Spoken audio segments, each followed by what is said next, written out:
Hello, Dear Imani. Hey everyone, welcome back to the Dear Imani podcast. I'm your host Imani, obviously. I'm finally back in the studio. I've been recording at home, so you guys haven't seen my face in some weeks, literally since Halloween. But we are here, we're back in the studio, and I have a super special guest.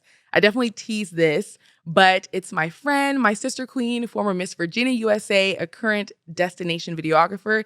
And you guys might know her from The Bachelor. We have Susie Evans. Ooh. Hey, she's in Dear Imani. In studio. Hey.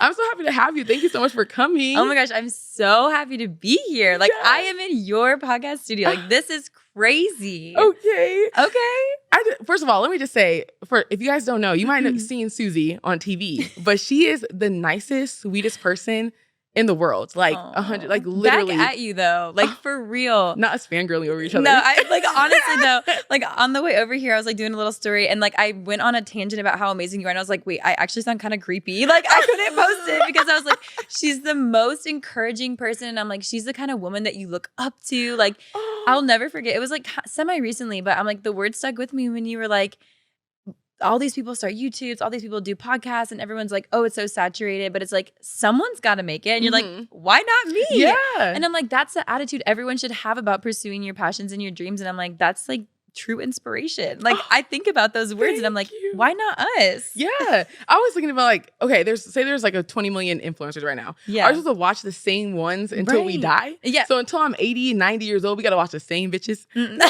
Like, we can be those bitches too. We can swoop in at 70 for all I care. Yeah, exactly. But she's just super sweet. And even like, you're so supportive. Like one of our sister queens has a jewelry brand, Gina, and like wearing her jewelry brand and like, you know, knowing that you have this really cool platform, but then still caring to share it with the rest of us in a way, you know? You're just really supportive and sweet. But y'all have to know that Susie is that girl, okay? Like, and we'll get to The Bachelor and everything, but you always got like really good. I use the wrong terminology because I say reviews. Like I say like you won The Bachelor, like it's a competition. I know, like it's like a game show. Like a game show, or yeah. I say like, oh, you got That's so really good funny. reviews. It's like reviews. Like you're a human being. Wait, reviews? Like what? Like everyone thinks everyone knows you're super sweet. Oh my like gosh, when I would thank see you. comments, Oh, those are my reviews. Those are your reviews.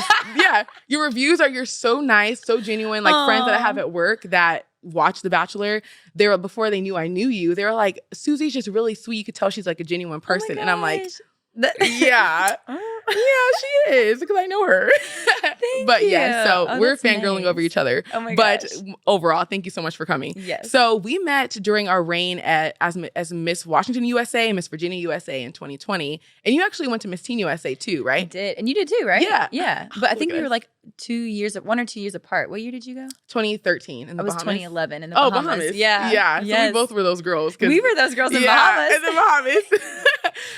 But we met during our Miss USA reign, and we had an interesting year because it was the pandemic, and it was just a mess. It was wild. It was wild. It was unlike the experience you think it's gonna be. Yeah. We were like in our rooms most of the time. Yeah, in the most of the time, but we connected. Well, we Yes. first met at Miss California USA that January in 2020. Right. And then we you went drove to the after. me. Yeah, I drove drove me you to the after to party, I after think. party. And I Yeah. remember since then, I was like, oh, this girl is so nice. I like her.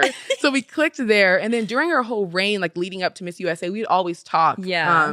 So I feel like we talked about like a lot of things, like even body image. We talked about a lot because we were both like working out and like in the Yes. same position of not necessarily being naturally the skinniest. And that's a whole different discussion when it comes to is. pageantry and stuff. But we And- connected through that. Yeah. Yes, and it being like the 2020 year, like I was like afraid to go to the gym because we didn't know that much about COVID yet, and like my dad was sick at the time, so like I was like, I'm afraid to go in public, and like I'm not a runner, and I'm not naturally that girl with the body yaddy yaddy.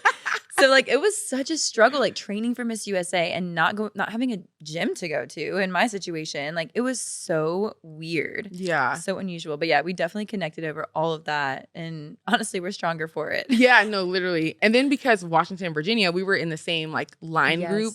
So we got to connect during that time too. So it's been real nice. Yes. You know, like that Miss USA, I feel like if anything, we all got friendships out of it and connection. So I think that's usually the best part is the sisterhood. 100%. That's definitely the best part. So why'd you start pageants? We'll start with pageants. Okay. I would say I mean, I got a pamphlet in the mail for National American Miss when I was like 12. I know. And we're the same person. We are. And I was like, oh my gosh, Mom, please. Like, I really want to do this. Like, I was not a girly girl at all. Like, I wouldn't say I was like a tomboy because I wasn't like athletic, but I was just like a little dweeb, I think. But I wanted to be like in a dress or like in a pretty gown or whatever. Like, that was not me at all. And it wasn't my mom. Like, I didn't know how to do my hair. Like, we didn't do our nails. Like, we were just not girly girls at all. But there was something about it that was like so exciting to me. And I went the first year and I was so bad. I forgot to say my name on stage. You know, when you say like your name, your age, and your town. I forgot my own name on stage. And my parents were like, okay, like maybe it's not for her. And of course, at National American Miss, there's like anywhere from like 100 to like 300 to 500 girls. Like, it's crazy. There's so many people that compete. And I became so obsessed with it. Like, the whole year, I just was like practicing in my room, like trying to get better. Like, just I like embraced the whole thing so much. And then the next year I came back and I was in the top 5. Like, so I went from like not making it, like forgetting my own name on stage, literally having not that the wardrobe matters that much, but just like being like, I don't even know what I was wearing that first year. And the struggle. Yes. And then coming back the next year, and I think I was in the top 5. And like I always like placed in the top 5 for like 3 or 4 years. And then or maybe it was just 3 years. And then I never placed again. I didn't compete again. Oh, okay. And I was kind of like, oh, I don't want to do pageants anymore. Like, I was kind of starting to struggle with body image stuff. And then when I was 17, I noticed that Miss Teen USA had the New York Film Academy scholarship. And I was like, I want to go to film school. This is my chance. And I had to beg my mom. And they had locals at the time in Virginia. And she was like, you can do a local. And if you win the local, they'll like pay your way to state or whatever. And my dad was like, Jean, like, what if she wins? Then we got to do this. And she was like, she won't win. Like, oh, no. She tells me it now. And we laugh about it. But she didn't tell me this at the time. But my mom was like, Tom, she's not going to win. Like, it's fine. And then I won the local. And then I won the state. And they were like, damn it, we got to go to the Bahamas. Do the most. Yeah. And that's when we had swimsuit competition. So now at Miss Teen USA, they have activewear, which is really cool for that age. But like, we were teenagers walking around in a little swimsuit, like, bikinis. Who did we think we were? Yeah. I know. I have like a photo shoot in the Bahamas, like in my swimsuit, and there's like a seal beside me. Like, what is this? And the age is like 14 to 17. Yeah. So you have like 14-year-olds in bikinis walking on the stage, like. Like, what is happening? What is going on? What was it? Chinese laundry heels, or maybe it was no. What were those ones that were really popular with like the rhinestones on the top? Oh yeah, I don't know the brand. I forget the brand, but they were so popular. Yeah, at one point. We're basically wearing like stripper heels, and a little bikini at like 15, 16, 17 years old. So there's that. It was wild. We don't talk about it. We don't talk about it anymore. But then you did that, and then did you take a break, and then you jumped into Miss Virginia? I did. I actually competed 1 year at Miss Missouri America just for fun. Okay. Yeah, I just like I did the last prelim of the year, and I was like, why not? And then I competed, and I didn't place or anything like that. Yeah. And I was just having a good time. Yeah. What was your talent? I sang. Oh. But I wouldn't like say that publicly, so like nobody tell anybody. Because I never want to like ever have to sing again in front of people. Oh my gosh, you're singing the national anthem like at the Lakers game one day. Please of this podcast. That's my worst nightmare. Literally, I used to do it at like basketball games or whatever, like local ones. And it was like, I would hate it because I would be a title holder and they'd be like, we want you to like come sing. And I'd be like, I actually would rather not. Like, right. So like I said, we went to Miss USA together. So that experience itself, like when you were preparing for Miss USA and when you left Miss USA, like what was your headspace like? Because I know for all of us, it was something. It was rough. Yeah. Like I drove from Virginia to Memphis because again, I was so afraid of COVID. I was like, I was afraid. I was like, if I catch COVID on the plane, then I can't compete. And oh my God, yeah. I think because we two teens that caught it. Two teens that caught it. We had a very we took a COVID test before we got there. And then through our week, we took like 5 COVID tests. Yeah. So it was really intense. So if you tested positive, you were done. You're like out. You were out. Like, and your dream just crumbles. Your dream's gone. Like just imagine that. Like getting there, you have COVID. Girl, you gotta go home. Yeah. Bye. I'm not going home. No. I would wear a mask on that stage. I would be in a bubble. We did wear masks on stage. We did wear masks on stage. It was awful. Yeah. It was actually awful. We had bedazzled like masks that matched our evening gowns. It was so bad. You guys watch it on YouTube if you want to see. It's so bad. But leading up to Miss USA, I mean, I was just having a really tough year in general, like lifestyle wise. Like I quit my job to start my business. My business failed because all weddings were canceled in 2020. And then I was broke. And then my company that I quit was on a hiring hold because of COVID. And then I didn't qualify for unemployment because I had actually quit my job. So like I was just broke, like blowing through my savings to pay for Miss USA. Like, and there's so many it's not just like wardrobe, it's like coaches and like fitness and then the travel out there. Like there were so many financial things that I was just spending my savings. And my dad was very sick. Like he was on dialysis. He was in a coma at one point, like literally so sick. And I didn't want to fly to Miss USA. So I drove 16 hours the day before check-in, checked in, did the COVID test and everything like that. And then honestly, like when I was there, I had so much fun with the girls, but I kind of like, it sounds so bad, but I feel like I kind of like lost sight of like, oh, I really want to win. And then by the time I got done with the experience, I was like, I felt so proud of myself because I was like, this has been the hardest year of my life, like emotionally, personally, professionally. And I was like, I just accomplished like one of my life goals. I competed at Miss USA. And I honestly, like I met the most amazing people. We had so much fun together. But I feel like I kind of like lost sight of like the goal. And I look back at it and I'm like, it doesn't even matter. It does not matter. It does not matter. Like not at all. I think that before becoming Miss Virginia USA, I would have thought like, oh, I'll regret it for the rest of my life if I don't try. And having tried, I'm so glad I did it because I'll never have the regret. But like going through the experience, seeing what it really is and stuff, I'm like, I'm good. Like it was a wonderful experience and I grew so much. Like I had so much personal growth and development. But like I'm totally fine being just myself afterwards. Like to not become Miss USA, it's such an honor, but I grew so much just from the experience and I did not walk away feeling bad about myself. I was like, I just got through like the craziest, most tough year of my life. And I'm so proud of who I've become. So it was a positive experience for that. And I remember because my mom and my dad know you because I text them and said, because I know you had no family there. Oh, yeah. And I was like, make sure you cheer for Virginia because she doesn't have any. No. No, like literally, I texted them. So my friends were all my friends know you too before the Bachelor and everything because they were like, we were cheering for her because you texted us saying that her family's not here, and I know like that's.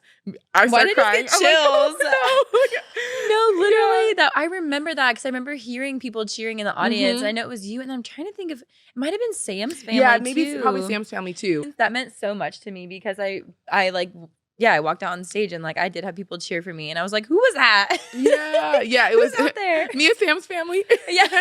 Yeah, so we got you. Aww. But speaking of like the expense and then not winning, I feel like anyone that's listening that does a pageant, you have to understand that it is not the end. No. Like I feel like even if you watch Miss USA's after, they're still grinding it out after. Like. Not that they're not doing anything, but it's in the sense of we're all trying to navigate the entertainment industry basically at this point. So, but they win Miss USA, they get out of Miss USA, and then they're at the same castings, they're at the same things that we're at, same events that we're all at, trying to grind it out. And it just kind of shows me, or shows everyone, it should show everyone that that's not the end if you don't win Miss USA. It's really just the beginning, and you have to have another plan outside of that, because if you don't, you would literally probably get depressed when you get home if you don't win, because you're just sitting there like, I spent this whole entire year, or plus for us, like so many years preparing for this moment. You don't win Miss USA. Now you're at home like, what the hell is going on? And you spend so much money. That's another thing they don't tell you guys about. Ooh. You spend a lot of money when you're planning to go to Miss USA. Like, don't think just because you won, now it's about to be free the whole ride. No. Wardrobe, like you said, coaching. I mean, you have coaching in your package a lot of times, but the extra coaching from maybe someone else, all of that adds up. If you have a cap at your dress, if your dress goes over that, guess where it's coming? Out of pocket to pay that dress. And Sherry Hill's money. Sherry Hill's prices, she don't play. No. And we'll kind of get to Sherry, no shade, because when you went on the shopping date with on the Bachelor, I was like, see, we don't know about that life. I know. Those are luxurious gowns. Literally. Oh my gosh, yes. Yeah. And so many people were like, wait, but you did pageants. Like, why was it so special? I was like, no, I've never experienced anything. I was like, I was in a palace. Yeah, like, you were in a palace. Like, there were couture gowns. Yes. Like, we ain't used to that. No shade. No tea, no shade. Yeah. But yeah, so that was Oh like my our gosh. Miss USA experience. So after when you left Miss USA, what was that timeline of you, like, did you start back up your videographer business? So I technically like had my LLC the whole time, and I honestly thought about like letting it. Actually, I did. I let my LLC like dissolve, or I was going to. My mom renewed it without me knowing Mm. because it's like not an expensive thing to do. But she was like, Susie, you're gonna regret this. Just keep the LLC alive, whatever, and you're gonna want to have this. And I honestly was just like, I don't know, like I think I'm just moving on with my life, like figuring things out, whatever. And I'm so glad she did that because like the business technically like legally stayed alive. Not that I was making money on it. But I did eventually go back to the marketing agency that I worked for. And once they came off their hiring hold, I went back to work for them, and I was like working crazy hours because they changed, everything had to change. The whole model had to change because of COVID. I became really unhappy with the job. I actually liked it pre-COVID. It was a travel gig. So I was like all over the country, like traveling every week, and it was so exciting. And then it was all at home, like webinars online until like the late hours of the night. So I was just like really unhappy at like ultimately, and I was like, dang, like this is not the life for me. So I gained the courage again after like 2021. I moved to Virginia Beach. I worked a few more months, saved a little bit of money, and then I left the job again. And I was like, and they were always so supportive and so understanding. But I went and got a waitressing job and was like, I'm gonna hustle. Like I'm gonna do whatever it takes, and I'm gonna get this video business going. So I had a really great like wedding season that spring and summer, and I was dating a guy, and I mean casually, like we were casually dating, whatever. He turned out to not really be a great guy, and that's kind of how I ended up on the show. Like they contacted me, and I was like, oh, I'm actually like kind of seeing somebody, but thank you. And I was like just doing my wedding stuff. I was a waitress. I had actually 2 waitressing jobs. I was like just really hustling in Virginia Beach. And then I found out this guy was like seeing another girl without telling me. Like we were kind of exclusive. Yeah. And well, we were exclusive. And then I found out this girl like DM'd me on Instagram, and it was like this whole mess. And so I got back to the casting directors, and I was like, hey, my circumstances have changed. Yeah. Y'all got room still? On the show. Y'all got room on the show? Wow. Yeah. I wonder if they watched the show and they were like, that's Susie. Yes, his mom did too. Yeah. His mom texted me at one point. What'd you say? She was really sweet. She was like, I'm so happy for you. Oh, okay. She probably knows. Like, yeah. She's like, he was dumb. Yeah. Oh my God. The message too. It's always like a running joke. Like the message is like coming to you as a woman. Oh yeah. Like one of those. Girl to girl. Girl to girl. Oh yeah. So she hit me up after the show too. And she was like, I want all the tea. And I was like, let's go get coffee. Yeah. I know. It was so funny. Is she still with him? No. Oh, okay. So you guys to like trash talk him too. Yeah. Oh yeah. Okay. Yeah. It worked out. It worked out for both of us because I was like, thank God you told me, because I could have like never gone on the show. Yeah. And just like hung around and found out later. I would have been so pissed. Yeah. Yeah. Oh my gosh. Okay. So you're currently doing videography right now, like Destination. Yep. And I realized that now that was a passion for you back at Miss Teen USA, because you said you wanted to sign up for the Film Academy. Yeah. That's why. So you've been about this life. I have. Okay. Yeah. So where do you hope to see with that in the future? I would love for my production company. Well, right now it's just like a media business, but I would love for it to become like an actual production company where even if I'm not like working on the project, but if I can eventually like hire people to be like a film crew for something, or like a hired out like basically a production company. I think that would be really cool.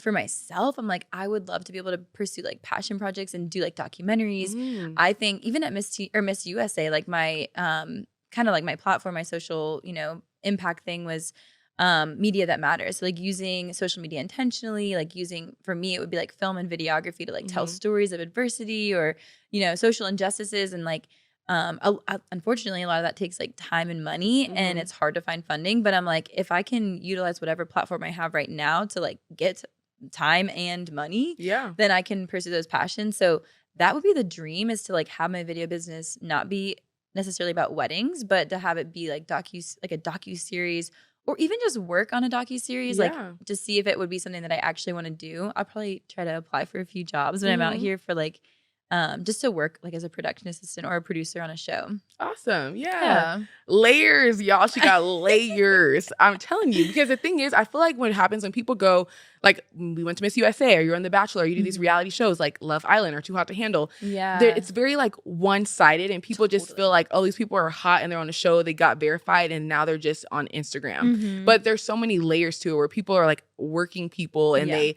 have careers, and they have aspirations that they have that are outside of just talking about the reality TV show. Right. You know, so showing those layers was like, that's why I wanted to start with that. Because I'm like, she got stuff to do, okay? So to talk about besides The Bachelor and her ex-man. Like, damn.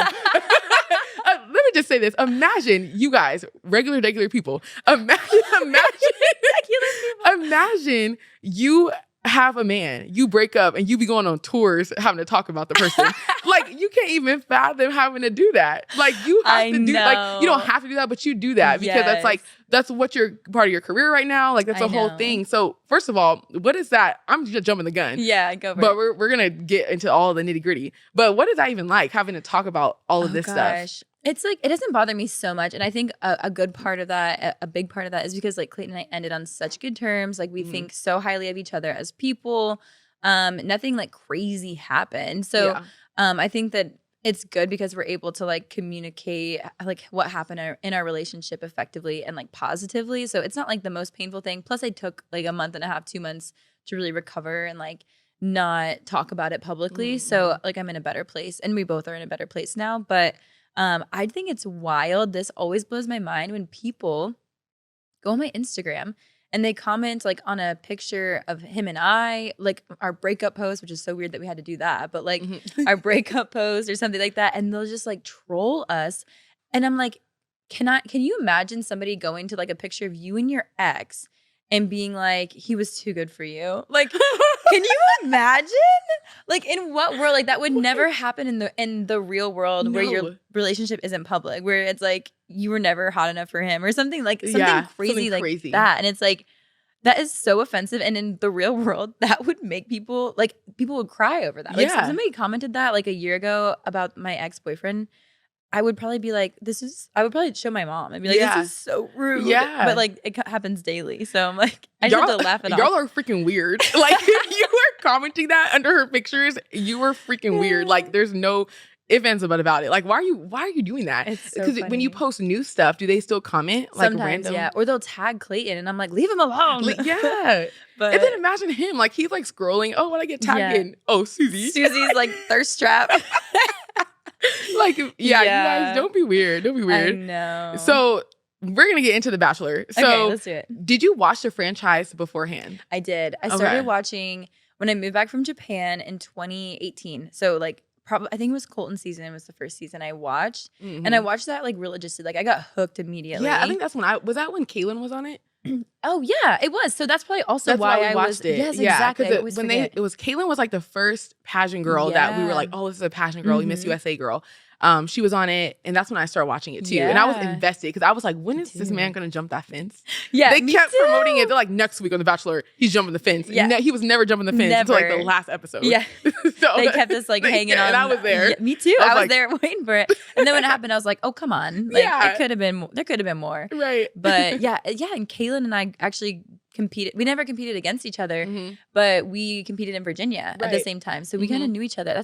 Always forget that's like a big part of why I watched. And that's the same year my friends nominated me to go on. Oh, okay. And then I didn't hear anything. Then the show contacted me the next year, and I was like, me? I have a boyfriend, but like, wait, what? Wait, what? Yeah. And that's so funny because I remember someone was like, when we were at Miss USA, someone literally said, they're like, I wonder who's it gonna be? Who's the girl that's gonna go to The Bachelor? And I was like, it's me. It's you. If I lined everyone up, I don't think my first thought would have been you. No. I don't think at all. It would have been like someone else. I think it's so funny because I remember it was like back when, because we were like at the end of the alphabet. So we were back in that back corner of that room where we got ready.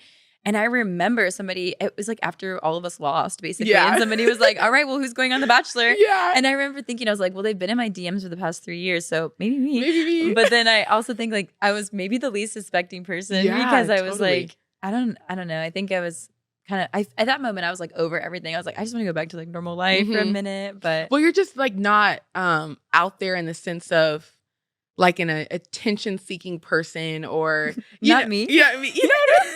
Like when I think of that show, I think of me. I'll tell you why. Because of the fact that I know that I would go there for fame. And me and my thirsty ass for fame. I love it. Like, I already know. So, like, I feel like if I was in a relationship, I would have been on that show before, too. Oh, my God, like, that's so I'm funny. like, give me the followers. Give me the Instagram verified check mark, you know? So, like, you don't read like that kind of person. Funny. So, I think people would have expected, like, our Miss USA class would have expected, like, somebody else that was more that type of person to go on that show. That's funny. But that's funny that it ended up being you. So you did watch it. You watched it Clayton season. Did you talk to any of the girls that have been on it before you like prepared yourself, or any tips? Not really. I did DM Kaylin back in the day and was like, oh my gosh, like the casting team just reached out to me. And she was like, oh my God, so exciting. I was like, yeah, I have a boyfriend though. Like, but I was just excited. Like, I honestly was just flattered that they like actually reached out to me. And that was the most interaction we'd ever had about the show. And I think that pretty much from the time I signed my contract up until going on the show, and it happened so quick because of like the situationship I was in, where it like got, you know, messy quick. And I was like, I don't even know if I'm actually going to go, because like they were like, you have a contract, but like we'll see. Like that was just like the vibe where they were like, no, you're coming, but like you might be an alternate. Like, and I was just like, you know, you don't know what you're getting into. So I was so afraid to tell anybody, because I was like, well, if it gets leaked, then like, are they going to kick me off and like not let me come on? So I was like very hush hush about it. So I didn't talk to anybody, and maybe I should have. But who else was on there? Victoria, Miss Louisiana, and then of course Hannah Brown, Alabama. Brown, and there's other people too. I think there's like a lot of like people that maybe weren't state title holders, or they were like, even competitors teens or teens, former teens, Oh, okay. So didn't talk to anyone. So you're like, why do you wish you did? To get the inside scoop? Yeah, I think it would have been good to have like the scoop. Yeah. I do think like my mom was so adamant. She was like, and I actually love the producers. Like I'm close with a lot of them still. But my mom was like, they are not your friends, Susie. Like, do not trust these people. And as much as you might have fun with them, they might seemingly love you and care for you. She's like, they are not your friends. And you have to remember that. And so I did kind of like take that to heart. And I think that was good advice, even though I genuinely think that producers, they have families. Like I saw pictures of their kids, and like seeing them as human beings before producers, like was such a, I'm glad I allowed myself to do that. But I also did try to stay somewhat like guarded, because I didn't want to like be too vulnerable, not necessarily with Clayton, but with, I mean, it's just like, it's scary. People's like lives get ruined from the show from time to time. Like it can affect you in a really bad way. So I tried to like err on the side of caution, I think, to an extent. But I think at the end is where I kind of was like, ooh, like I probably should have just like stuck to like my original plan. And things got messy on the show. But, you know, it is what it is. I mean, it's one of the biggest shows ever. So that is a lot of pressure to trying to keep up the image that you want the world to see. But then there's also cuts involved, and like reality TV can be so much different than what we're seeing. I feel like my biggest fear would be like,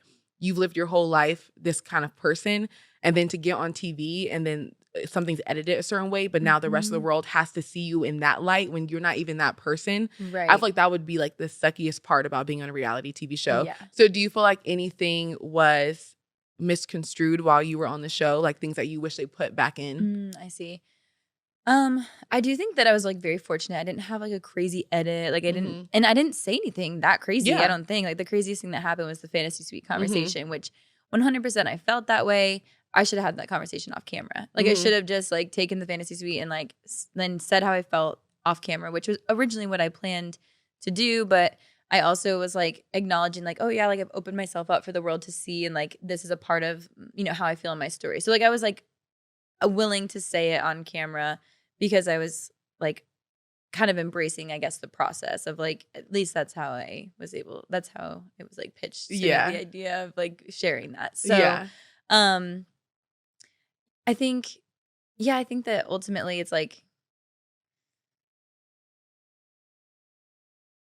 I don't know. I think that it was just like it's really complicated to be on reality TV, and I felt like myself the whole time, but I don't think they like did anything that made me appear bad. Yeah. That's just because you're a good person too. My thing is too, when people talk about reality TV, it's like it painted me out to be so bad. I'm like, girl, you bad. Like there's no way that if you're an actual good person and you stay true to who you are, that they're able to even get snippets of you being this huge villain. Like people that are villains on the show, and you know who you are. People that are villains on the show, you're a villain on the show because you're low-key a villain.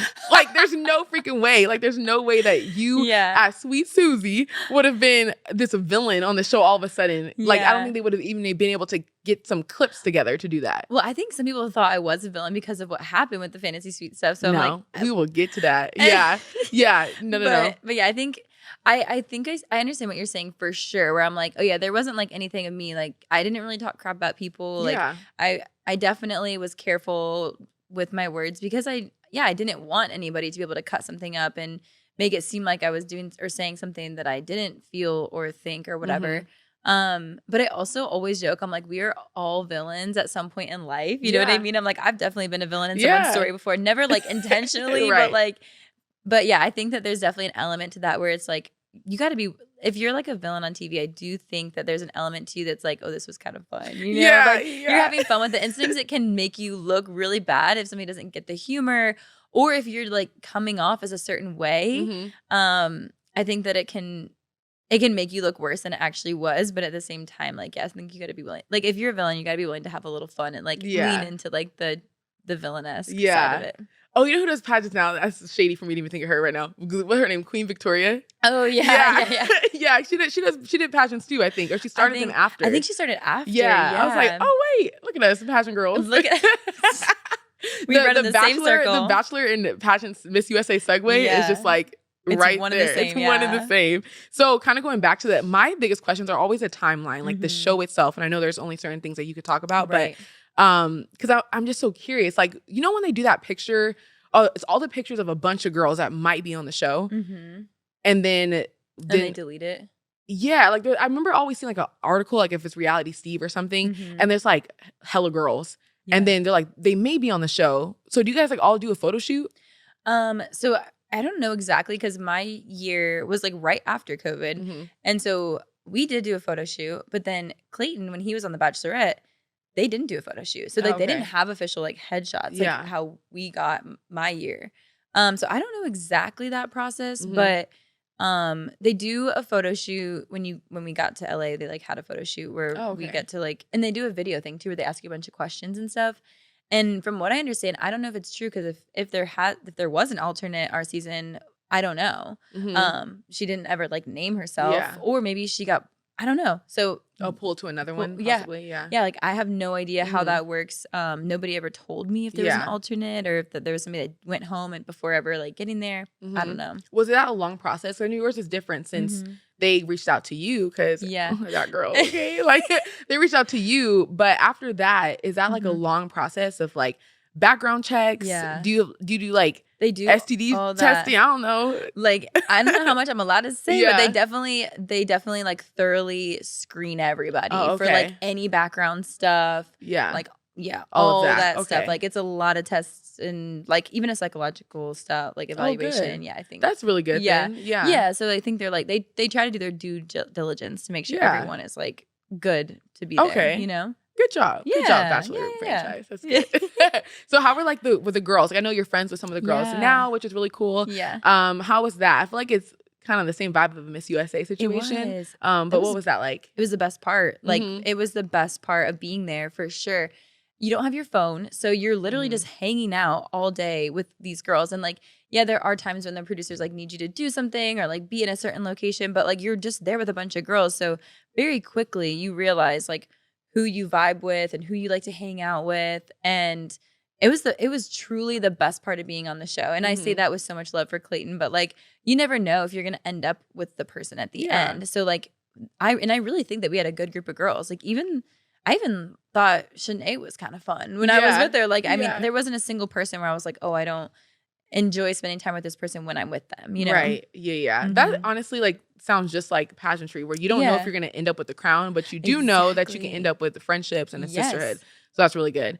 So we were talking about this off camera, but the first episode, like when it is dark outside, you come out the limo. And then it's light outside. And it's like, that's just a long day. And I feel like people kind of know this already, that's a long day because we're like, wait, why is it bright outside?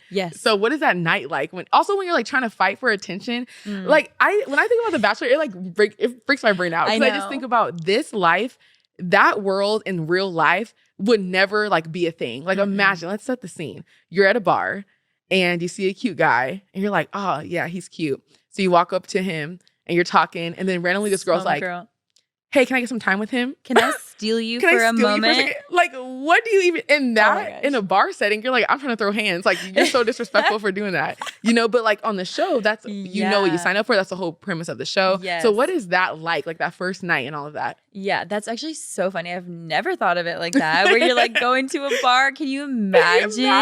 I would die. Can I get some time with him? Yeah.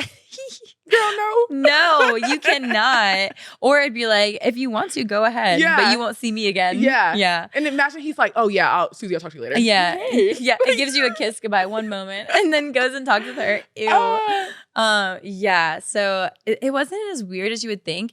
And to be honest, I think the first night in the house, everybody was like, we are the most chill group of girls. Like, there's going to be no drama this season. Like, oh my gosh, it's going to be so good. Like, everybody was like adamant that we were going to be like the least dramatic season ever because we all were so supportive. Like, the first girl pulled and like nobody said shit. Nobody was like, oh my gosh, like Cassidy pulled him first. Like, nobody cared. And then Cassidy later was like, I just want to thank you guys so much. Like, I know that it can be uncomfortable like pulling him first, and she was like, and everybody's been so nice and so supportive, and so we were like, oh my gosh, we're gonna have the nicest group ever. Women supporting women.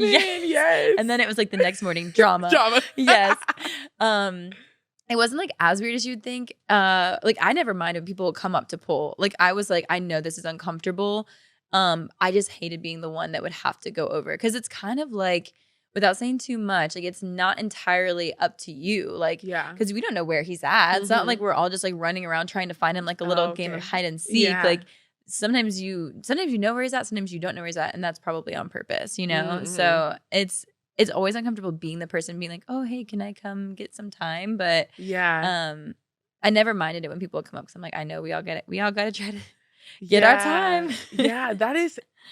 that's like the main thing I always think about when I watch the show. I'm like, because that is so weird, which leads me to the point of like when people, as an outsider, when I would watch the show, I would like be screaming at the TV for different things, because it's just like I'm a viewer and I don't know what it's like to be in the show. And I feel like it's so different when you're actually living in it, because in my head, I'm like, how on earth do people fall in love like this? How is this real? How is this, I have like a bunch of different, and I'm like, everyone goes on here for TV because I know that's what I would be doing. But that's not the case for everyone, obviously. But when I'm watching it, I'm like, how do you even do this? Yeah. Because I'm like, I feel like I would go crazy in the house. Yeah. Like that's a lot. So when you were off, or when they weren't filming, do you guys just hang out in the house? Like, you're just chilling? Yeah, you're just chilling. But I will say, like, they're pretty much filming all the time. So even if nothing's happening, like, there's usually cameras around. Oh, okay. But you are just chilling. Like, there was a lot of times where we would just be like on the couch or outside by the pool or whatever. But you have a mic pack on all the time. Oh, okay. So like, even if you think they're not filming, they might be filming. Yeah. Yeah. Which like is good to remember, because you can get comfy. Yeah, you can get comfy real quick. Yes. Even me and Marlena were talking about this yesterday or 2 days ago. And she's like, we were so close from the get-go when we got on the show. And we were both from Virginia Beach, just by chance. We didn't know each other. And I loved her so much. And we just clicked. And we were laying out by the pool. And they have like little hidden cameras everywhere kind of a thing. And she starts talking about me becoming the Bachelorette. Yeah. And she was like, you would be such a good Bachelorette. She's like, if you don't end up with him. And I'm like, don't say that. Yeah. I'm like, that could just like come off as so bad. Yeah. Like that's why you're there. Yes, exactly. Yeah. And I remember like having that conversation with her, and I just was like, I was just barely saying anything, because I was like, I don't even want to engage with this conversation, because if there's like a camera around or something, even though it's like literally the nicest thing to say to me in that situation, and where it's she's something like, to think about, obviously, like that's what the next step would kind of be. If you wouldn't end up with him, it's like, do you go to Paradise, or who's going to be the Bachelorette? And it's like, it is like a natural thought process for sure. But I was like, Marlena, stop talking right now. I was like, don't say anything You're else. like, I would never want to be the Bachelorette. Oh, I love Clayton. Awful. I'm already in love. Yeah. Yeah, like stuff like that. It's like, that's what we don't see, or like, so something like, say if that did happen and it was a clip and she's talking about you being the Bachelorette, they could have spun that into something that was what it wasn't. Right. And then now you're over here getting like bullied because of Right. this, that, and the third. So that's how you know like little things like that. Reality TV isn't fully real, but Exactly. you got lucky with that one because that one I know they didn't air it. I know they didn't air it. And obviously like my response is I wasn't like engaged where I was like, oh my God, that'd be so crazy or whatever. Yeah. I honestly like I think I just went silent because I was like, I'm not even gonna Yeah. like talk about this. And she probably thought it was so weird. Like, why isn't Yes. she talking to me? And probably later I was like, hey, we had our mics on. Like, Yeah. I don't want like I just and not that it's like to talk about it, it shouldn't be like so taboo, but like I think it was a previous season. I think it was Colton's season. Yeah. When just two girls, and I don't know the details, but I think two girls were talking about it, and one was like, well, if I don't end up with him, like I want it for you. And then she was like, but if I don't, I want it for you. And it became all this drama. And I'm like, that's actually such a nice conversation because like, of course you want to end up with the guy, but if you don't, or if your friend doesn't, it's like, how great would it be if one of us got the guy and one of us got this amazing opportunity, you know? It is what it is. And the thing is too, I feel like people act silly in the sense of we know that when you're on a show that's that popular, you do gain a lot of followers. It can help you with the next phase of your career if we're being honest. Yeah. And the thing is, like, I hate when people try to act like that is so wrong. I know. To want that for yourself. Yeah. Anybody in the world, if they're given an opportunity, they're going to take it as you should. So yes, you can go on there for love and you can go on there to find a significant other. But at the same time, you know what that's going to give you every episode is more followers, is a verified account. It's the opportunity to work with cool brands and to build a career off of that as well. And so when people like viewers, they're like, oh, she's just there for this, or like, oh, she's talking about being the Bachelorette. It's like, sis, you would be too. Yeah. That'd be my next step too. I'm like, if I don't win, I would love to be the Bachelorette because one, I want to find love. And then two, I want to be that girl. Yeah. Like, what? And it's so interesting, like, hearing you say that because I think Clayton really struggled with feeling like figuring out who he could trust. And that like is what kind of led to like the big blow up at the end. Yeah. Where he was like, is everyone here just to get famous and like no, and everyone's playing me. Like, and I actually think it would be so horrible to, I mean, I'm sure it'd be wonderful, but I think it'd be horrible to be a lead because you do question like, are these people playing me? Like, is everyone just like letting me fall in love with them and letting me get to know them? And then at the end of the day, they're going to try to self-eliminate, which is kind of, I think, what Clayton thought was happening at the end, where he was like, oh, you just made it as far as you can. And now you're going to go try and like be the Bachelorette or whatever it was. And I can understand why it gets so sticky, because I'm like, obviously, whenever people say, and it's so annoying, people are like, I only came here for you or to find love. I'm like, if none of us knew Clayton before we got there. And second of all, like, if you're only here for love, go download Bumble. Like, go download Bumble. And like, and I say that coming from the person that's like, I'm here for an incredible, possibly amazing experience where I might fall in love. But if nothing else, I walked away with a ton of friends, like a ton of amazing women who are also ambitious and like cool and funny and talented, and like it's literally like networking in a sense, where it's like I now have a network of other women who are ambitious and like just open-minded to like the entertainment industry and all that stuff. So it's like, I do think it is crazy when people are like, I remember hearing girls say like, I'm here for you. I'm like, his season hadn't even aired yet. Yeah. Like, come on. You don't know who it is, right? And the picture they posted of him, like, Clayton, I love you, bro. But like that picture that they had of you, I'm like, who took that? Yeah. Like, you couldn't have had somebody with like an iPhone 10 or something. Like that was like an iPhone 4 quality. Oh no. And so, and God love him, you know, like he's a hottie, but like that cute picture, come on. I was like, if I'm nice, like, girls, we all know you were lying if you're saying that I'm coming here just for you, just to find love. Oh, really? Yeah. And did you know it was him before? We did just briefly before. But like when you started the interview process, we didn't. Right. So then so that's what always kills me too on the show as a viewer. So I'm like, they're like, oh, I only came for you. Like I like, you're my person. Yeah. And I'm like, did you know?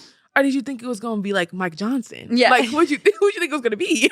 I don't know. I gave a list. He was on my list. I gave a list of people I would be open to. And he was one of them. I still think they should make him the Bachelor. I know. Yeah. He's cute. My other thing was that I feel like they should make it kind of like Big Brother. Ooh, where you have 24-hour access. Me too, 100%. Yeah. I have actually a lot of thoughts. I'm like, if I joked the other day, I was like, I want them to make me like a producer on the show, because I'm like, I think I could help. Like, I think I know what people want. Yeah. Honestly, that would be such a good job for you, because you've done the show and that's what your field is already, your career. So like, because I feel like there's this disconnect with the show now. I agree. Which is why it's I don't feel like it's like the number one show anymore because it's different time. We have Netflix and Hulu and they all have their own like little love shows that we're like all obsessed with too. Like Love is Blind, Too Out to Handle, all these kind of shows. Yeah. So it's not the same the way it used to be. But as a viewer, I mean, I started watching it during Colton season, but I think it's one of those things where it does kind of feel like everyone is young. Everyone goes on there for a different agenda of like fame. And I think when people watch it, they can kind of they feel like they can read that. And it's like, oh, this show feels like kind of, and then they try to go like she's not older, but like the older route with Claire. Yeah. And then that season was something. Yeah. So it's like, I don't really know where the show can go. It's just so, I feel like there's a disconnect. 100%. And that's where I think I agree. I'm like the Big Brother style, 24 hours, like, I think that was like the biggest thing I realized when I was there was that you don't actually have that much access to him. So like you would go on a full day date and it looks like you're spending a whole day together, but like they want to make sure, and I get it, like they want to make sure that they're capturing every moment. So if there's not a camera accessible, like you can't like ride in the car to the date together. So you're not like, I mean, actually at my first one-on-one we did, but they had the whole car like rigged with like GoPros and stuff like that. But like on a regular date, like you're riding to the day date with all the girls in a van or whatever. So it would make more sense to like all be, I mean, I just think it would be more natural in general. I think it would work better if it was like just more organic. So like it would probably take more cameras, more like power to like get all that filmed. Yeah. But I think that would actually like improve the show greatly if it was just more natural and less produced, to be honest. And we live in the era too, like TikTok is so natural and that's why people love TikTok. Or even the revamp of the Kardashians now on Hulu. I'm a Kardashian girl. Okay. So their show is a lot more natural. Like they look at the camera when they're talking. They kind of changed it up so we see more behind the scenes. So it's not so like produced, like you said.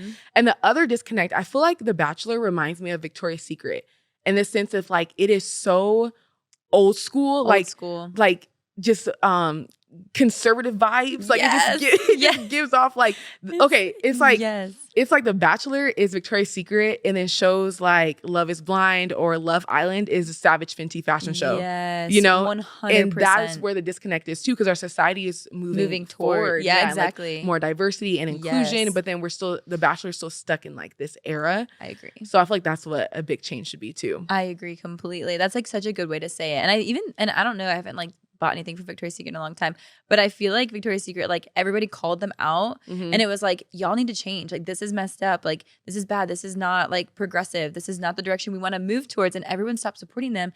And from what I understand, like they went low, like they laid low, and now it's like they're back. And like I'm not certain, but I'm pretty sure they do have more model diversity. Yeah, they do. And I don't think they made a huge comeback, like a big splash, but I'm like, but at least they're like back in the game, it seems like. Yeah. So it's like there is hope for The Bachelor, but like y'all got to make some changes. Yeah. And I don't really know what that would, I mean, I guess I would just make the girls or the guys on the show just more diversity. But then shooting it in a way that's more organic as well, I think would be a good touch to that show. Right. Yeah. So you guys should put Susie on. Yeah, y'all can hire me. Hire her. She's moving here soon. Okay, so kind of talking about, now we're gonna get into more Clayton stuff. Okay. That's cool. So one of my first note in here, I said the baddest bitch always gets a shopping date. It's true. Oh my gosh. I swear, I feel like each season I've watched, it's the baddest girl it's the girl that like they obviously really like. It's like the girl that should be like, oh my it's God, the girl that should be getting nice. it. So I was like, I gotta tell that to her. Thank you. Yeah, the baddest bitch always gets a shopping date. Thank you. So if you're ever going on the show and you get the shopping date, you know you're the baddest. No, I'm just kidding. It's not true. It's not true. But thank you. I mean, I'm flattered. Yes. It was so fun, but I felt so uncomfortable because they were like, pick out anything you want. And I was like, I feel a little weird about this. Like, I don't know. It just feels weird, like picking out anything from a store and having them be like, all right, like we're going to swipe the card. Like that just does not, I don't know. That to me, I'm like, oh my God, I gives myself the ick. Like that's the best way to say it. I'm like, oh my gosh, this is such like an ick. But it was fun. And then they were like, try on the clothes and like fashion show for Clayton. I was like, ooh, like no, that is not my vibe. Like that would not be something I would want to do. I would like, I'm normally in the dressing room like crying. Like I'm like, oh God, like why does nothing fit right? You know? Yeah. So it was definitely like an uncomfortable date. But at the same time, I was like, okay, it is low key so fun. Yeah. And the dress part, like the couture dresses. Yes. That stunning. was insane. I think the designer's name was Eva Polozhinsky. I'm probably butchering the name, but she was like the best person that I could have had there. She was like the actual designer. Oh, wow. Yeah. And she was like so nice and so sweet. Like the way she was like making me feel in the dresses. She was like telling me, oh, you look like a real princess. Like I couldn't have had a more perfect person to have like these gowns. I know. So I was like, oh, this makes me feel good as they're like sewing me into it because it's like way too small for me. Yeah. You know? Well, it's funny because when I was watching that part, I was like, when they had the dresses lined up, I was like, this ass and these thighs would not have fit in that dress. So I'm like, how did they, have the sizing, but they're in the back sewing it up? They had like pieces of material that they like literally would connect. Like, I don't know if you can, I'm picturing like a corset back or something. Oh, and then they would have like a slide, like a piece that would go in so that you didn't have to actually fit in the size 0 or whatever so that it would actually go on me. I didn't know they were doing that at first. And I was like, oh my God, all these dresses just magically fit. I was like, oh my God, it's meant to be. She's a model. Yeah. And then I realized that they have these pieces of fabric and I'm like, oh, they're like sewing me in right now. Yeah, those were beautiful. And I kept thinking, like I said earlier, I kept thinking about how like we're just used to certain kind of dresses. And those dresses were just wild. Chef's kiss. Yes. Oh, wait, I kind of skipped this question. I wanted to know, how do you go about packing for something like this? Oh my gosh. So I packed everything. Like I packed everything that I owned pretty much. And I was like actually obnoxious with my suitcases. I always had to pay extra like every place we went to. But I will say I shared with everybody, like especially Marlena, because we were like pretty much the same size. And so almost every episode, she's like wearing my clothes. Even this whole trip that we've been here, she's been in my clothes. Actually, she wore this the other night, and there's a little something on it. And I'm like, Marlena. I was like on the car right here, and I'm like, damn, there's makeup on this. But no, I packed like everything because they said pack for warm and cold. Yeah. So I just threw everything in my suitcase, like 2 suitcases, and even with everything, I was like, oh, I have nothing to wear. I've always felt like I had nothing to wear, even though I had literally every piece of clothing that I owned. Yeah, that feels like Miss USA, like overpacking. Like that's so easy to do, I feel like, for something like that. Because you don't know how long you're going to be there. Exactly. And then all of that. You're like, am I about to go to Miss Universe right after this? Yeah, like...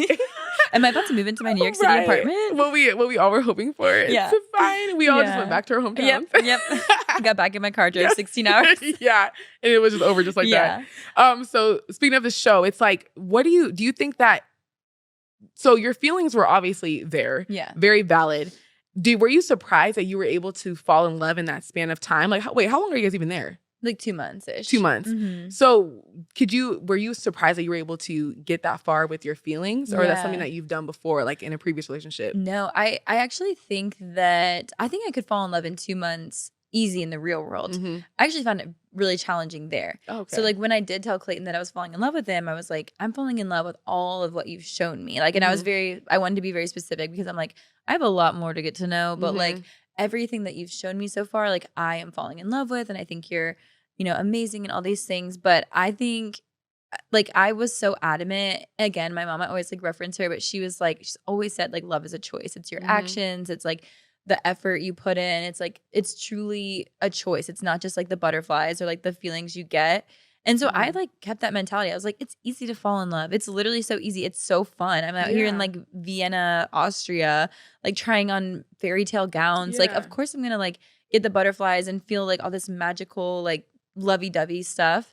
But I really did ultimately feel like love is a choice. Like if you want to be my partner, be like a true companion to me, then like that shows through your actions. So I think that I to an extent I was like still guarded up through the end, where I was like just making like I just wanted to make sure that we were like aligned as people. Yeah, I feel like that's what, like, as a viewer is so fascinating, because it's so, we know it's such a short amount of time, and then we also know you're not with him every single day. That's the tricky part. That's the hard part. It's like, it almost feels like these shows feel like dating on steroids. But the only thing is, it's like in The Bachelor specifically, you guys don't get to see the guy that much. No. But like if you take a show like Too Hot to Handle, Love Island, they're on this island together the whole time, like just vibing. Yeah, exactly. Where you can see how you can fall in love faster, but you guys don't get that much time. So it's kind of just, even on Paradise, they get so much more time. Like you're just hanging out on the beach most of the day. So I think similarly with like The Bachelor, like my recommendation to them would be like, give us more time. I would say constantly to the producers, I don't feel like I know him well enough to like get engaged. Like I Yeah. do not feel like I actually know him as a person. Everything he's shown me is wonderful. Yes. And I adore him and like I could fall in love with him for sure. But I don't know him and I need more time with him, like in general. And I'm not talking an extra 10 minutes on the group day. Like we need, like all of us should have more time with him to make, and him with us. Yeah. To make a good decision as to like, are we actually compatible? Right. Yeah. So towards the end, the whole fantasy suite situation. Yeah. So that has happened before, I think, with like Maddie. Yeah. In a similar situation. And I know hers was more like waiting till marriage, I believe, or like her religion and stuff. And that was so interesting to me because once again, as a viewer, I'm judgy. So I'm like, girl, you knew what was going to happen in the fantasy suite. Like that's how my brain is thinking. And I think a lot of people, so when you get the split crowd of people that are like, Maddie did the right thing, like she blah blah, and then you get the other end that's like, well, you knew what you signed up for, and that's that's the same man that has sex with 3 times with Hannah Brown, and you get both sides, and as a viewer, I see both sides, and but my brain is like, okay, so how can we be upset at this? But you said something that was something that I always talk about when I recorrect myself, is you said that it's really the timeline that makes it difficult to digest. Yeah. One, because you don't know how you're gonna feel when you get there. I could talk mess and be like, you should know, when you get there. But then if I was actually on the show and you're falling in love with someone and they're like with somebody else, that's really hard to swallow, probably, obviously. But it's a timeline because you guys, once the fantasy suites are over, there's only like a week left before the engagement, right? So in my brain, like thinking of like for you too, it's how could you be with 2 other women when you have to propose, when you're supposed to propose to someone that next week? Yeah. That it's like so close together. And it's like, did you really need to know, like, did you need to know what that was like first before you did this? Yeah. And I was like, me and Alex were talking about it. Alex being a stupid man. He was like, I mean, you gotta know. You gotta know what it's like with the other 2. And I'm like, well, that's just how I feel like that's a mentality. I get it both ways. Like, I genuinely do. And I actually have, like, so much respect for Maddie because I think it's good that she expressed it up front, which I did not do. And I think there's a part, like, seeing that season and seeing the backlash she got because people were like, you can't tell him how to do this. Like, this is an ultimatum. That's not fair. Like, this is an experience. You should be able to experience it. And I think that was kind of my mentality, was, like, I really saw that, like, so much backlash on her for that. And I remember like being in that situation and feeling that way where I'm like, if you are in love with other people or if you're intimate with other people, like no effing way I'm putting a ring on my finger. Yeah. No way. Not a chance in hell. Not because I'm like, oh, you disrespected me, but because I'm like, I can't start a healthy relationship if you're literally in love with somebody else. Yeah. How am I supposed to walk out of here with you, engaged to you, and be like, this is so exciting, this is wonderful, when I know that deep down you're coping with the loss of somebody that you're in love with? Like, that is bizarre to me. But I also feel like I also knew, I was like, there's 2 other people here. I don't want to like tell him how to move forward in this. And I don't want to tell him like how he should or shouldn't do this. Like I think a lot of that came from seeing the backlash that Maddie got, where people were like, you shouldn't give an ultimatum. Like, you know what you signed up for, whatever. And like 100%, like my biggest regret is that conversation should have been private. Like I should have never brought it up on camera. I regret doing it for sure. It's like my biggest regret of all of it. But that being said, like it doesn't take away the fact that I'm like, I'm not about to get engaged. Yeah. If like, and that's the thing, is like when we ended up like getting together after the show, he was coping with the loss of Gabby and Rachel. Yeah. He loved both of them. And at the time he believed he was in love with them. And I think like in retrospect, he's like, oh, I think that I had love for them. But like it was so confusing when you're there. He's like, you think you're in love and it feels like you're in love. And at no point in the real world are you ever dating like multiple women that seriously at the same time, unless you're just like a player. Yeah. And he's never been that kind of person. So it was just very confusing for him. And he did have to like mourn those losses. And he did, and like I had to be very patient with that and be like comforting through that, which is so weird because there were times when he was like genuinely worried about both of them. And Gabby and I were really, really close. So like I stayed in touch with her pretty closely like through the process of like after the show. But Rachel and I weren't as close as Gabby and I were. So just like when we were on the show, so I didn't have as much insight to Rachel. I didn't have as much access to her. So I didn't know like, I know with Gabby, like, I was able to be there for her as a friend, and I would be like, how is Rachel? Like, and I was also so afraid of getting caught that I was with him, because it was like, quote unquote, the first time this has ever happened. Yeah. Nobody can know. Like, my sister didn't even know until the finale night aired. Oh, wow. Yeah. Like, my best friend knew, Gabby knew, and then Marlena knew. Yeah. But those are the only people that knew. And I was so afraid. I wasn't even like talking to the other girls because I was so afraid of like telling somebody and then getting like you get fined if if you like tell people. So I was like very, very quiet about it all. But it was, I mean, that was a part of what was so hard when you come off the show. It's like the thing that I didn't want, the thing that I was like, I want to step away from this because I can't start a healthy relationship like this. It was like something I had to deal with. And it wasn't as bad as I thought. Like I was very like patient with myself and with him, where I was like, he was just like seemingly in love with two people. Yeah. And now he's like no longer in communication with them. He can't check on them. He's not like friends with them on social media. So like, it's just like this really bizarre situation. And I get both sides, where it's like, I mean, personally, I shouldn't say never, but I would probably never get engaged with somebody if I haven't like been with them physically. Like that's just probably not in the cards for me. But I also would certainly never get engaged with somebody who's like in love with somebody else, or has like been intimate with somebody else within the last week. Like both of those things don't exist in my reality. Right. And so like my thought was like, this is how I feel. This is like what makes sense to me. And I guess my thought was like, I respect whatever you got to do to get to where you need to be, but I don't have to want to move forward. And so I think like both can be true, where it's like he can have whatever experiences he wants and needs to like get to the bottom of like who he wants to be with. Yeah. But I don't have to want to be with you. You know, it's not just about who you get to pick. Like it's your story too. Yeah, absolutely. Yeah. And I feel like people forget that part, because you think you signed up for his show. Right. And it's like, well, this is your life and your love story as well. Yeah, so you have the right to have boundaries. Yeah. I have to leave here possibly with you. So like, yeah, 100%. And obviously like on top of that, it's like, it's not always, like, it's not like he's always accessible to you. So like if there was an opportunity, like maybe it would have made it, I mean, certainly it would be great to have like been able to express my opinions, but I didn't even feel like it was entirely my place, and there wasn't like a great time to do it. So it was just like a weird situation in general. But that is like probably my biggest regret, is having that conversation on camera, just because of how it all went down. And ciao. Get some water after that. Yeah. I mean, I remember seeing too, you were very understanding, and you kept reiterating that, like, I understand both sides. And I think that's what made you so mature in this situation. Like how you're even saying you had to kind of help him heal because he was getting over two other women. Yeah. And that's something that most people don't have to do. So like, that's why I'm like, you have to have grace with people as a viewer, because you don't know what that looks like behind closed doors. And like, you're like, in what world are you healing your man to get over his exes? Literally. And that would never be a thing. No. And that's why, like, when I was there in that moment, I was like, this is so serious for everybody. Like, everybody's invested at this point.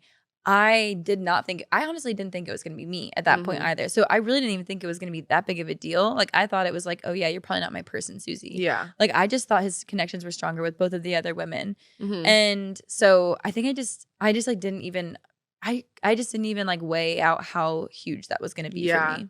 Did you feel you were like really apologetic during that scene when you had left? When you watched it back, did you feel like, did you like how you responded, or did you feel less apologetic? Because when I watched it, I was like, I don't think she needed to be that apologetic, where it felt almost like you were being, I don't know if the right term, but like it was like almost aggressive. But like, so your feelings didn't seem as valid, and like you were in the wrong. That's what it felt like. It was like high energy scene. Yeah. And then you were just like apologizing and like trying to be like, but I just want you to know, like, you know, like pleading for like, help, I'm sorry. So when you watched it back, were you kind of like, it was really upsetting. No, it was like really upsetting to watch back.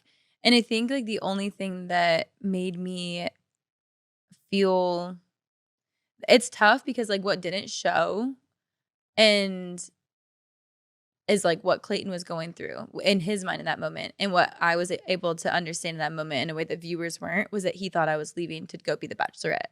And so his perspective was like, oh, she's self-eliminating right now because she doesn't care about me, and she's gonna go be the Bachelorette. And this is like what we've now discovered post-show, is that he realized in that moment, like, and like the week before, a girl had been kind of like exposed for like sabotaging relationships, supposedly sabotaging relationships, and like telling people things that weren't true and saying like, oh, he's already picked me and stuff like that, just to get people to eliminate. And he was just like really taken aback that like there were people there that were just like doing crazy stuff like that. And so then he got it in his mind that night that I was self-eliminating and that I was like in conspiracy with producers to like go be the Bachelorette. And that was my out. And he could not grasp the concept of like, I can't start a healthy relationship like this. This doesn't feel healthy anymore. Yeah. And I don't want to move forward. And I'm allowed to not want to move forward. And it might suck and it might break your heart, but like I would have had so much more respect, and we would have actually had a chance and an opportunity outside of this world if you had respected my decision, if you'd respected me. You know what I mean? Like that way he treated me that night. Like that's one of the biggest things we had to overcome, where I was like, I will never be treated like that again. Like I felt like so disrespected. And now having had the conversations we've had off camera and stuff, it's like I understand that was coming from a place of like, you let me fall in love with you and now you're self-eliminating to go become the Bachelorette or whatever. Right, yeah. Or whatever he was thinking in that moment.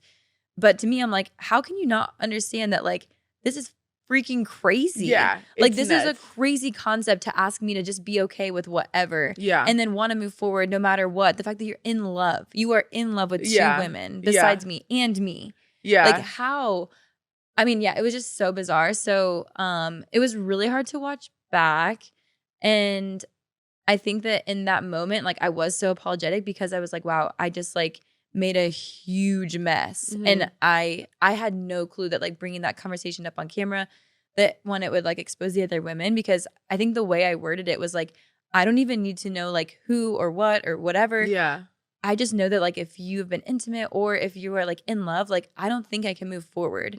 Like and I didn't want any information, but like I remember him saying like they can cut this part, and I'm like, they're not gonna cut anything. So like keep your mouth shut right now. Yeah. So it just became so messy so quick. And I think that's why I was so apologetic, because I was like, oh my gosh, this is getting so out of control. Yeah. And I felt like in my mind, I was like, I should have just like taken the fantasy suite. And like, I know I should have just done that. And it just got so messy. Because you guys don't have cameras in the fantasy suite. That's like exactly. the only time.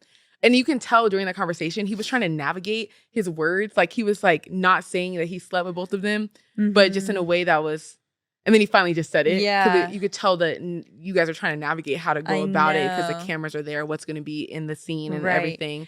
And it was so confusing, because I was like, I think at first he was like, oh, I have like done one of each or whatever, or something like that. And so I'm like, wait, so are you in love with somebody and then slept with somebody else? Because I'm like, that's also not right. Like if you're in love with somebody and then just like having intimate, relationships with another person, to me, I'm like, that's like painful for whoever you were in love with. So then I'm thinking, okay, he's in love with one person, he's been intimate with somebody, and I'm like, this is so confusing. Like, and then he came out and was like, it's like I'm in love with everybody, and it's everybody, and I was like, oh my gosh, like you're in love with all three of us? I was like, so confused. I was so confused. It's really like a like going back to the bar example, it's basically just The Bachelor. To me, it's like you're dating like you normally would date in like the first couple months of relationship, but the end result here is supposed to be an engagement. Where the end result in the real world is just, will you be my girlfriend?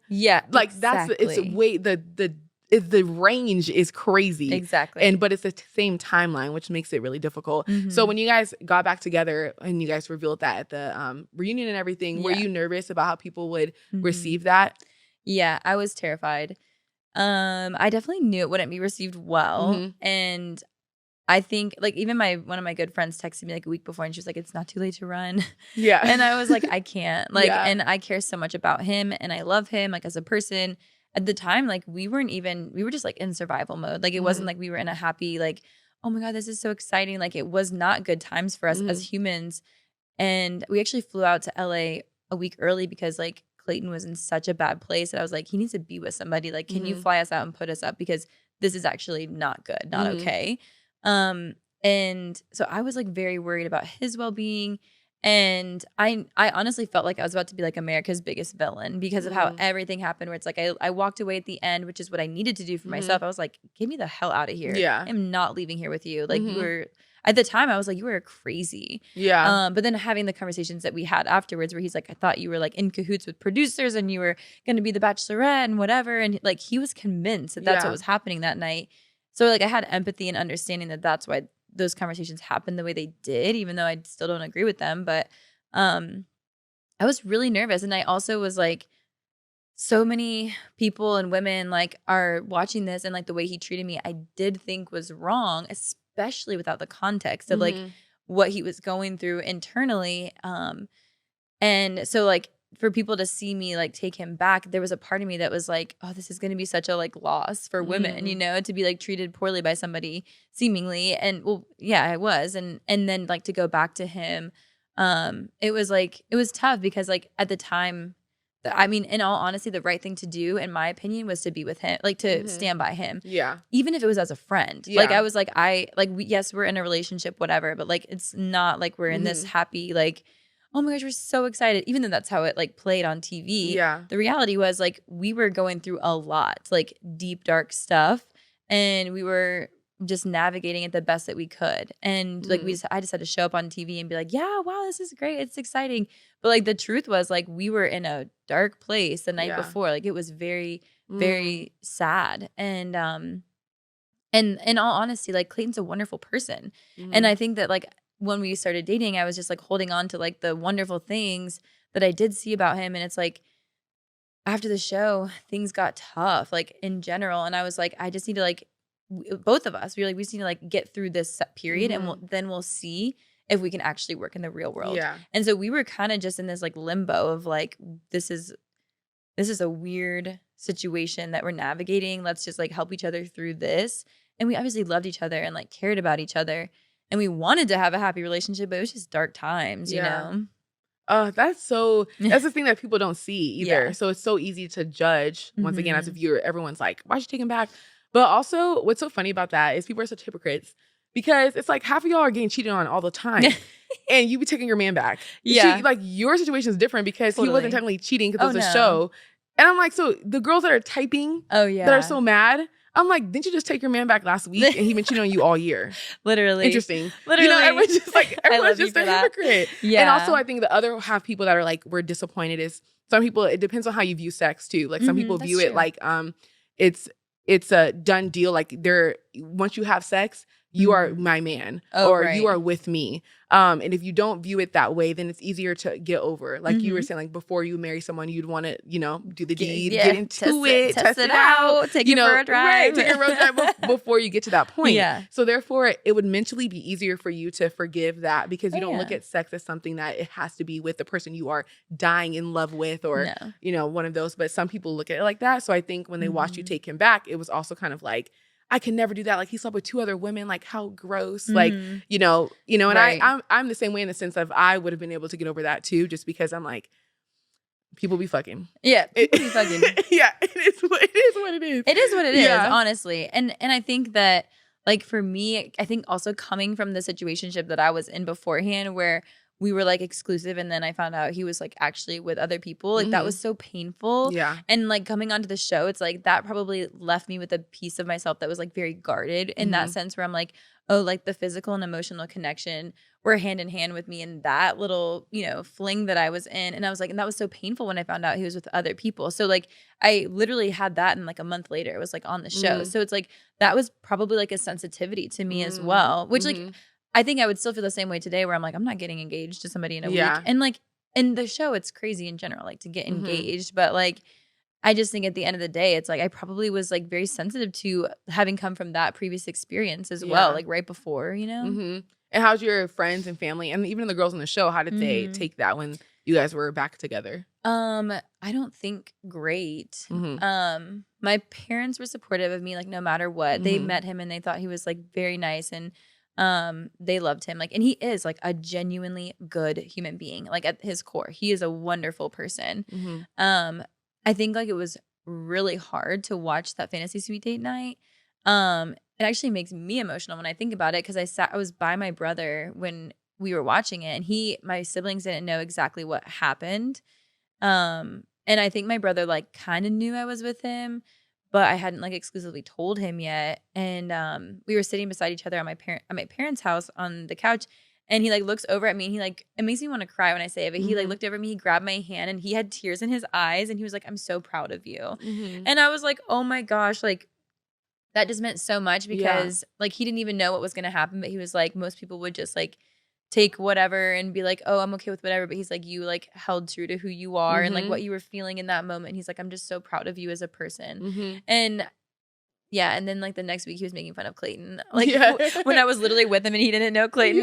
He was on speakerphone and he was like, my brother was like, I'm so broken, like quoting Clayton. No. And I was like, oh my gosh, like take him off speakerphone, But Clayton had to deal with that, you know, like from the friends, like you got it. It is what it is. It comes with the territory. It is. It comes with the territory. Yeah.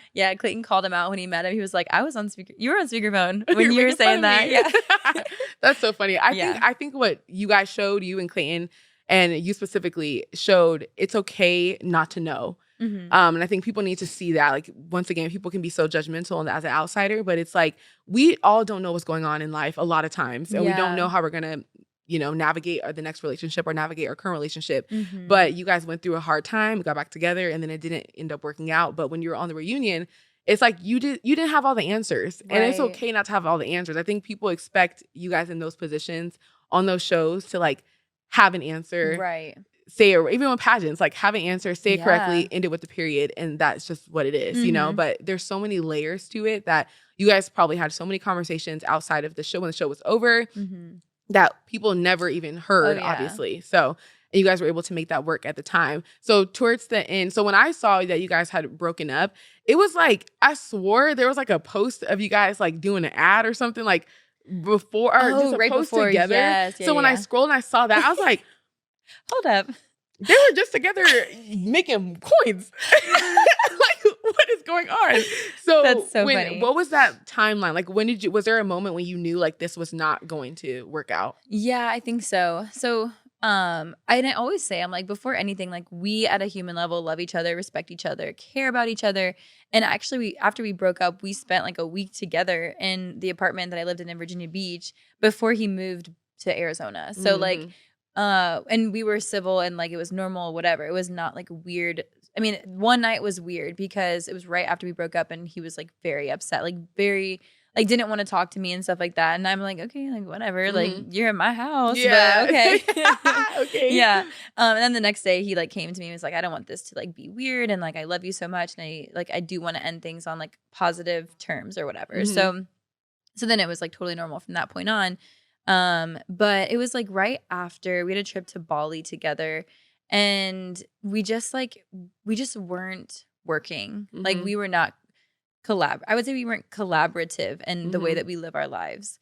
And I don't know the timeline like between Bali and like the breakup, but I know that it was like pretty shortly after that we were just like, yeah, this just like isn't working for us. But we did have a brand deal that we actually loved. We both had the deal separately, and then we were like, can we do it together? Yeah. And they let us do it together. And then the timeline was that it was supposed to go live like pretty close to the breakup or whatever. And we were like, oh, okay. But we like knew, I think we were still together when we posted it. Or maybe we had filmed it and then we posted it really close to like the breakup. Yeah. But yeah, I mean, we were on fine terms. Like we were in Bali having fun together. It's just we weren't working. Like we wanted different things from each other. Like I was talking about this yesterday with Nick and I was like, I think that like he wants somebody that's a little bit more like chill and I want somebody that's a little bit more like chivalrous. Like I think that was like one of the big things we talked about was that he was like, I think your standards, your expectations are like too high in a relationship. And I was like, I think that you can rise to meet them. Yeah, okay. Or I'll find somebody else. Yeah, absolutely. And but I think that's just a matter of like what you're looking for. Like he will find somebody that's like a little bit more chill probably, but like I just have my expectations. Yeah. You know what I mean? I mean, you've been a queen since you were a teenager. I've been a queen. What do you expect? You gotta treat her like royalty. Exactly. Yeah. So okay. So that was like that timeline. Because I remember, like, I literally remember that ad. Yes. I was like, so many people commented on it, and I was like, oh, please don't comment on this. You're like, I want to keep the brand deal. Oh my gosh, that's so funny. But so kind of segueing out of that, just to wrap it all up. So since now with your newfound fame and everything, okay, how has that been? Like the career shift of, you know, you still have your own thing, your own business going on and being a videographer, but then in the same light, you're an influencer and have this, like this platform. So do you plan to keep like elevating that? Like, do you have management? Like, Mhm. what's going on with the social media? Yeah, so I have an amazing management team, Bouge Media. I met with Cleo like it was after the show, and it was really crazy because she was like, "What do you want to do?" And I think that I had been so like wrapped up and focused on like survival that I was like, it was a realization where I was like, "Oh my gosh, like I actually do have a large following and a large platform now." And I was like, I haven't even thought about like what I want to do because I've been in survival mode this whole time. But Cleo is like one of the most amazing people. Like I would almost say like a role model, you know what I mean? She's just like such an amazing woman. So I feel really good having her in my corner. She's just so encouraging and she like wants to support me and what I want to do with my life and my career. Obviously the influencer stuff is fun and it's great because it like I feel like in a sense it like buys back my time because with videography it's like I have so many passions and like yes I'm still a wedding videographer, but with the move and stuff I didn't book a Virginia season, so I'm doing only travel weddings this coming season, which is what I wanted. And that's good, but then at the same time like if I do have other like side hustles or work coming in, that buys back the time where it's like, okay, if I have enough money to pay my bills, then I can actually work on a passion project, which like for me would be doing like either like a web series about like a mini documentary series or something like that. Like I can take my camera and go interview people and showcase these cool stories of people that like that's like what I want to do. Like if I could get paid to do that, that would be the dream. But like there's not a budget in that off the bat. You know what I mean? So like to be able to do something like whether it's posting an ad or doing an influencer gig, it's like it buys back my time so I can go do a passion project. And like, at least that's how I'm seeing it. So I feel super fortunate and super excited about that. It's definitely like a whole new world. But I think even just being out here for the week, it's like it's so fun meeting all these amazing people who are doing cool things. And I just feel like it's so many like-minded people that are like not even like trying to make it, but it's like just trying to like live out their dream. Whatever that looks like. And I think, and I don't even know what that looks like for me because I'm like, I don't need to like be rich and famous, but like I think I just want to do what I'm passionate about, you know? So buy back my time. Let me do what I want to do. And that's why like Susie's gonna move to LA next month. And that's why I think this move will be so good for you just because it's like you said, like-minded people. Everyone's grinding, everyone's working hard, and everyone's just trying to navigate the entertainment industry. And what's so cool is that we can all help each other and like navigate it together. You have all your friends in your corner and everything. If you ever need an assistant at your destination to travel, I'm your girl. Okay. We can go places together. We can vlog. We can vlog. Yes. Oh my gosh, wait. And you know a little bit about cameras. So like you can actually work the camera. Yeah, you know I what I be your mean? assistant. Yes. So catch us in, Cabo. Catch us in Cabo next month. Next month. Literally. Doing a wedding. Yes. Honestly, wait a like, second. deadass. I actually have a couple inquiries. Feel free to slide into the DMs, y'all. So LA's your next move. Okay, so to wrap it up, the two questions. Would you, one, are you dating? Are you willing to date right now? And then two, would you do Bachelor in Paradise or become the Bachelorette? Ooh, okay, great question. So I haven't been on a single date yet, but I've like spent time with some cute guys, here and there. Okay. She's out there. She's ready. The DMs are open. Okay. Oh, they're fully flooding. I wish. No, so yeah, I'm definitely like open to dating. But like I did meet a really great guy and I have so much fun with him. But I also met this place where I'm like, I don't want any distractions. Like there's a part of me that's like, I just want to focus on myself and my career and like just live my life and enjoy my life. And I also think like timeline wise, like I just came out of a relationship with Clayton. I mean, I say just, but it was in early September and I was like healing and now I'm moving to LA and it's like, there's a part of me that's like, I just want to be alone, like to just focus on myself in general. But at the same time, like if I've met a good guy, which I have met a great guy, or if I, meet other nice people, it's like, I don't want to close myself off to like possibly meeting the right person for me. I just hope like whoever I do end up like seeing or dating or whatever, I just hope they're like patient with me because I think that like I don't want to regret like jumping back into something and then like getting distracted from work or networking or my dreams or my goals. So that's where I'm at with that. Would I do Bachelor in Paradise or Bachelorette? I think that's a tough question. I think I originally, when I first came on the show, I was like, hell no. If you see me at the beach, you know that times are tough. Yeah. And you know that like the DMs are dry. Yeah. Like, you know that I am desperate. Yeah. But I will say, like, I do think it would be fun. Mm-hmm. I was saying yesterday, I was like, I wonder like how funny would it be if Clayton and I were down there together at the beach. Oh my gosh. But like yeah. low key, we're on such good terms that like if that ever happened, which God forbid, I don't think that he wants to go back and I don't like want to go back. Yeah. I hope I'm in a relationship by that time next year.